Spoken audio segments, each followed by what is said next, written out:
میرا سوال یہ ہے، کیا تعویذ پہننا اسلام میں شرک ہے؟ دیکھیے، سب سے پہلے تو شرک کی تعریف جان لی جائے۔ جی شرک کے بارے میں اس کی جو جامع ترین تعریف ہے، علامہ تفتزانی رحمۃ اللہ علیہ نے وہ تعریف فرمائی ہے کہ ہوا اثبات الشریک فی الالوہیت بمعنی وجوب الوجود او بمعنی استحقاق العبادت کمال عبادت الاصنام،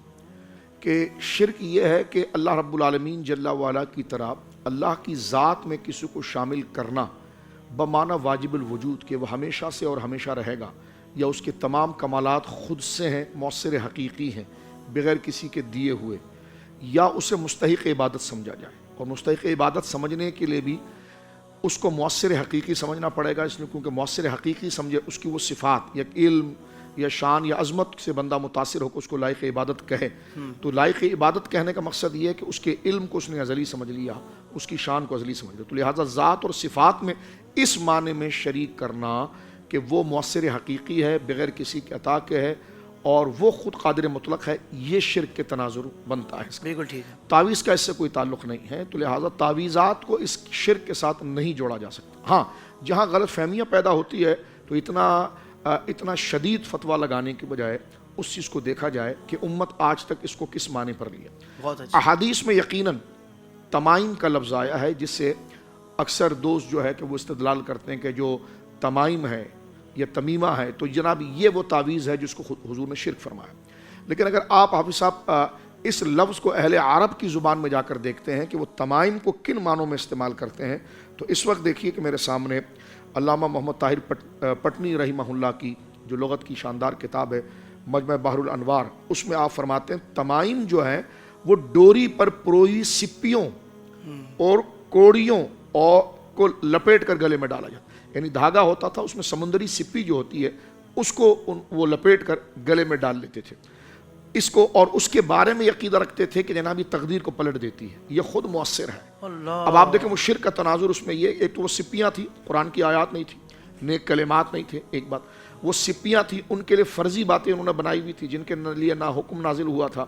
اور بنایا بھی انہوں نے ان کو مؤثر حقیقی تھا کہ انہی کے اندر یہ تاثیر موجود ہے، یا پھر وہ شرکیہ کلمات اس پر پڑھتے تھے، جو اللہ شرکیہ کلمات سے مراد ظاہر سی بات وہی نکلی کہ ان کو مؤثر حقیقی سمجھ رہے تھے، مستقل بالذات سمجھ رہے تھے۔ اسی طرح اگر آپ دیکھیں گے تو علامہ جزری رحمہ اللہ کی جامع الاصول جو جامع ترین کتاب ہے، انہوں نے بھی تمائم کا معنی جو کیا ہے وہ یہی کیا ہے کہ وہ سپیاں اور کوڑیاں جو اپنی طرف سے کالی پتھر کی کوڑیاں یا جناب جو ہے کہ وہ سمندر کی سپیاں، ان کو وہ دھاگوں کے اندر پرو کر اپنے گلوں میں یا ہاتھوں کے اندر باندھ لیا کرتے تھے، تو یہ اس ضمن میں آتا تھا اور اس کو شریعت مطہرہ نے منع کیا اور حضور علیہ الصلوۃ والسلام نے منع فرمایا۔ لیکن قرآن کریم کی آیات کو لکھ کر اگر گلے میں ڈالا جائے یا وہ کلمات جو شرکیہ نہ ہو بزبان عربی کے اندر ہو تو اس کو شریعت مطہرہ نے جائز رکھا ہے، اس لیے کہ اس کو بمثل سبب کے سمجھا جائے۔ جیسے آپ کو پیاس لگی تو آپ نے پانی پیا، تو پانی کے لیے آپ نے کیا کانسیپٹ رکھا کہ اللہ مؤثر حقیقی ہے اور اللہ رب العالمین نے اس پانی کو تاثیر کے سبب بنایا۔ تو اسی طرح ان کلمات کے مؤثر حقیقی اللہ رب العالمین ہے، ان کلمات کو اللہ رب العالمین نے فیض پہنچانے کا ذریعہ بنایا، یہ صرف ذریعہ ہے اور اس پر اثر کو مرتب کرنے والا یہ نہیں ہے بلکہ اللہ رب العالمین کی ذات ہے۔ اسی چیز آپ دوائی پر بھی یہ عقیدہ رکھتے ہیں، جو شفا کے لیے آپ دوائی لیتے ہیں، شفا اللہ دینے والا ہے، اللہ رب العالمین نے اس کو کاز بنایا۔ مشرکین جو تھے وہ اسی پر مؤثر حقیقی کا دعویٰ کرتے تھے، جیسے میں نے تمائم کی بات کی ہے۔ رہا قرآن کریم فرقان حمید کی آیات کو یا کلمات حسنہ جو حضور سید عالم کی زبان مبارکہ سے جاری ہوئے اس کو زبان سے پڑھ کے دم کرنا، اس میں تو کوئی اختلاف نہیں، اس کو لکھ کر گلے میں ڈالنا یہ بھی شرعاً جائز ہے، اس میں حرج نہیں۔ اب آئیے یہی حدیث جہاں پر تمائم، جہاں حضور علیہ الصلوۃ والسلام نے تمائم کو شرک قرار دیا، اس کے نیچے اگر محدثین کی شروحات دیکھیں تو ہمیں حدیث کا پورا جو مقصد ہے وہ سمجھ میں آ جاتا ہے۔ مولا علی قاری علیہ رحمت نے مرقات میں اسی کی شرح کرتے ہوئے ارشاد فرمایا کہ حدیث میں جس تمیمہ کو شرک کہا گیا جیسے سنن ابو داؤد کے اندر ہے، وہ تعویذ ہے جس کو بچے کے گلے میں ڈالا جائے اور اس میں اللہ تعالیٰ کے اسماء یا آیات مسورہ دعائیں نہ لکھی ہوئی ہوں بلکہ وہی کوڑیاں اور وہی سپیاں جو عرب کی جاہلیت کے اندر اس کو مؤثر حقیقی سمجھ کر گلے میں ڈالا جاتا تھا۔ مولا علی قاری لکھتے ہیں کہ جو تعویذات آیات قرآنیہ اللہ تعالیٰ کے اسماء و صفات اور منقول حضور سید عالم سے منقولہ دعاؤں پر مشتمل ہو کر لکھ دی جائے تو اس میں حرج نہیں ہے، خواہ وہ تعویذ دم کس طور پر ہو یا نشرہ ہو۔ البتہ آپ یہ فرماتے ہیں کہ غیر عربی زبان کے اندر وہ کلمات نہ ہو، کیونکہ اس میں شک ہو سکتا ہے کہ غیر عربی میں اگر وہ منقولہ اور مسنونہ طریقے سے قرآنی آیات سے لکھ رہا ہے تو اس سے خطا ہونے کا اس میں ایک شائبہ موجود ہے، تو وہاں پر روک دیتے ہیں کہ جناب غیر عربی نہ ہو، عربی یہ جو کلمات حضور سید عالم سے یہ قرآنی آیات سے ثابت ہے اس پر مشتمل ہو تو جائز ہے۔ ہمارے مدارس کے اندر ایک کتاب پڑھائی جاتی ہے فقہ کے اندر، نور الازا۔ نور الازا کی شرح جو ہے مراقی الفلاح ہے، اور مراقی الفلاح پر حاشیہ باندھا ہے اہل سنت کے بہت بڑے فقیہ علامہ طحطاوی رحمۃ اللہ تعالی علیہ کا حاشیہ طحطاوی جو ہے مراقی کے اوپر موجود ہے، اور اس کے اندر یہ موجود ہے، آپ یہ فرماتے ہیں تعویذ لٹکانا جائز ہے، کیونکہ پڑھنے میں تو ہر لفظ تعویذ لٹکانا جائز ہے، لیکن بیت الخلاء جاتے ہوئے یا ایسی جگہ پر جاتے ہوئے جہاں گندگی ہے تو وہاں پر اس تعویذ کو اتار لیا جائے، یہ موجود ہے۔ اللہ اس کی ایک دلیل جو ہمیں جامع ترمذی شریف سے واضح طور پر حدیث پاک سے ملتی ہے کہ حضرت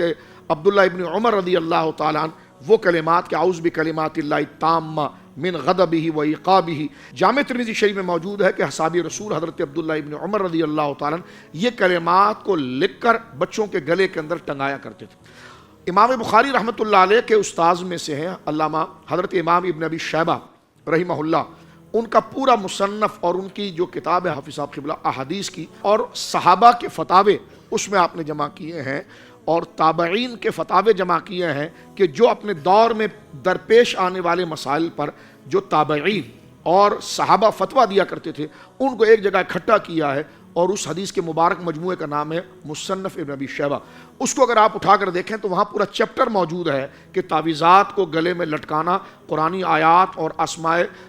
صفات باری تعالیٰ یا دعائے منقولہ نبی پاک صلی اللہ علیہ وسلم اس کو لٹکانا بالکل جائز ہے، جس میں کئی اقوال سید بن مسیب کا قول مصنف ابن ابی شیبہ میں یہ موجود ہے، اور یہ 23,533 نمبر اگر آپ دیکھیں گے وہاں موجود ہے کہ سید مسیب فرماتے ہیں تعویذ سے متعلق انہوں نے فرمایا جس کو گردن میں لٹکایا جائے کوئی حرج نہیں ہے۔ یہاں پر تعویذ کو لٹکانا جو ہے وہ جائز لکھا گیا۔ علامہ شامی رحمۃ اللہ علیہ نے اس پر پوری ایک بحث فرمائی، اور فتاوی شامی کے اندر آپ نے ان چیزوں کو بیان کیا، اور جو باتیں میں نے ابھی آپ کی خدمت میں عرض کی ہے کہ تمیمہ یا تمائم جو اس کی جمع ہے وہ علامہ شامی نے بھی وہاں پر فتاوی شامی میں اس کو مینشن کیا ہے کہ وہ تمائم جو ہیں وہ سپیاں یا پتھر کے عجیب و غریب نقش و نگار جو کوڑیاں ہیں اس کو وہ گلوں میں ڈالتے تھے، اور وہ ڈالتے کس نیت سے تھے کہ آنے والی جو مصیبت ہے وہ ٹلے کیسے، اس کے اندر یہ طاقت ہے کہ وہ آنے والی مصیبت کو ٹال سکتی، یعنی وہ مؤثر حقیقی اس کو سمجھتے تھے، تو لہٰذا یہ تاثیر حقیقی سمجھنے کی وجہ سے اس کو حدیث میں شرک کہا گیا ہے۔ لیکن اگر اس کو اسباب حصول فضل الہی کو سمجھا جائے، اور ایک مسلمان یقیناً کسی تعویذ کو یا کسی دم کو مؤثر حقیقی نہیں سمجھتا بلکہ وہ کہتا ہے کہ فیضان اللہ کا ہے جو اللہ رب العالمین ان کلمات کے ذریعے جاری فرماتا ہے، تو یہ نیت صالحہ کے ساتھ تعویذ پہننا بالکل جائز ہے، اور اس طریقے کے تعویذ کو شرک کہنا یہ جائز نہیں اور درست نہیں، یہ ایک انتہائی اقدام ہے۔ قبلہ شاہ صاحب جیسا کہ آپ نے ارشاد فرمایا کہ عربی کے علاوہ لکھنے میں احتیاط کرنی چاہیے، تو وہ عادات جو لکھے جاتے ہیں اور اس پر مشتمل تعویذات ہوتے ہیں اس میں تو اجازت ہے؟ دیکھیے وہ عادات لکھنے سے مراد یہ ہے کہ جو علماء ہوں، جو ماہران علم ہو، جو حرام و حلال اور اعتقادی مسئلے پر عبور رکھتے ہو، یہ ایک فن ہے کہ ان کلمات کے اعتبار سے جو کلمات ہے ان کلمات کو حصر کر کے کہ اگر بغیر وضو بھی اس پر ہاتھ لگا دیا جائے تو حرج نہیں ہو، اس اعتبار سے یہ علماء نے اس میں ایک اجتہاد فرمایا ہے سالین، اور امت نے اس کو قبول کیا ہے۔ صحیح۔ اور اس کو ایجاد کرنے والے بھی، یعنی ایجاد بمانا یہ ہے کہ اس کو اس کی ترمیم کرنے والے، اس کی تصحیح کرنے والے، یا لوگ کبھی ناپاکی کے اندر ہوتے ہیں، یا جناب جو ہے کہ وہ اس طرح کے وہ چلے جائیں واش روم کے اندر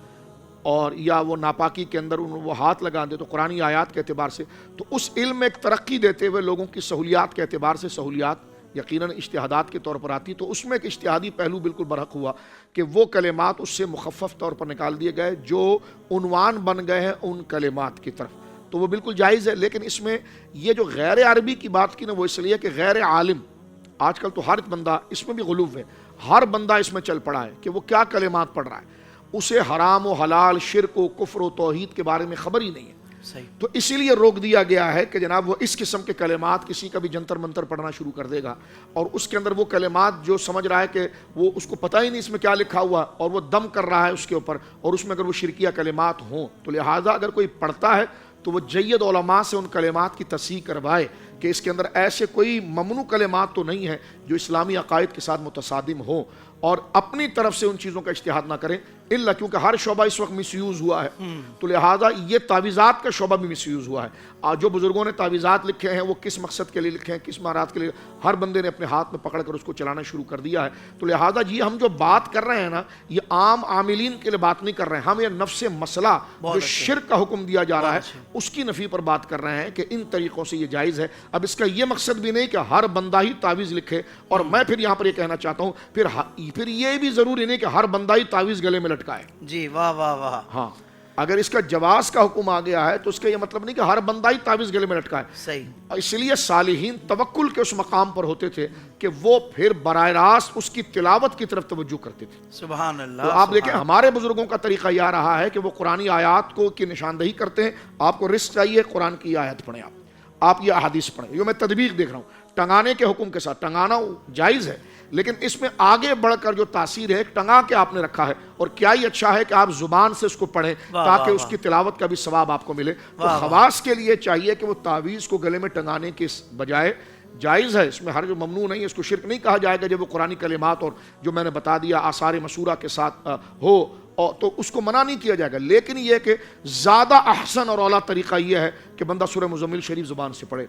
آیت الکرسی کو زبان سے پڑھے، سورۃ الکوثر کو زبان سے پڑھے، سورہ فاتحہ شریف کو زبان سے پڑھے، سورہ اخلاص کو وہ زبان سے پڑھے، جو بھی کلمات جیسا حضور سید عالم نے دم کے لیے دیے ہیں بیان فرمائے، سورہ تغابن کی ابتدائی آیت ہیں، سرکار فحسبتم انما خلقناکم، یہ جو حضور علیہ السلام سورہ المومنون کی آخری آیت جو باقاعدہ حضرت عبداللہ ابن مسعود کان میں پڑھتے تھے، جنات والوں کے لیے پڑھتے تھے، تو یہ کلمات لکھ کر دینے کے ساتھ ساتھ جائز تو ہیں، لیکن احسن طریقہ یہ ہے اہل علم کے لیے کہ وہ خود اس کی تلاوت اور ورد کرے، اس کی روحانیت جو ہے وہ کئی گنا بڑھ جاتی ہے۔ سبحان اللہ سبحان اللہ، کیا کہنے، ماشاء اللہ۔ سوشل میڈیا پر اسلام کی صحیح تعلیمات جاننے کے لیے ابھی حافظ سائر قادری کا نیا YouTube channel Islamic digital studio subscribe کر لیں، اور ہاں نوٹیفیکیشن بیل آئیکن کو بھی پریس کر لیں تاکہ ہماری نئی ویڈیوز آپ تک بر وقت پہنچ سکیں۔